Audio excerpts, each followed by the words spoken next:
независимо дали сте за или против приемането на еврото, като нормални мислещи хора трябва да се зададете следните няколко въпроса. На първо място, с какво всъщност се различава въпросът, който Румен Радев иска да се гласува за референдум, с този, който вече е гласуван и обявен за противоконституционен? На второ място, какво толкова се променя във възгледите на Румен Радев, че през 2022 година той казва, че подобен референдум противоречи на Конституцията.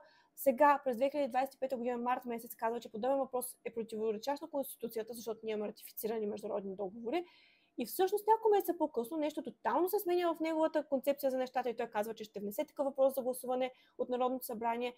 Дали всъщност ние да приемем еврото през 2026 година или не? Действа ли президентът Румен Радев като обединител на нацията, каквито са и неговите задължения по Конституция, въвеждайки подобен въпрос, знайки много добре, че той е противоконституционен, тъй като самият той го казва малко по-рано, или по-скоро действа като нещо друго? Какви са мотивите на Румен Радев да зададе подобен въпрос година и половина преди изтичането на мандата му, тъй като неговият мандат изтича януари 2027 година? И защо дори съветника му по правни въпроси Крум Зарков подава оставка, след като той дава тази пресконференция, на която казва, че ще внесе за гласуване в Народното събрание подобен въпрос? Разсъжденията и отговорите оставам на вас, но на мен ми намирисва страшно много на нов политически проект, вероятно, който ще се реализира около март-април 2027 година.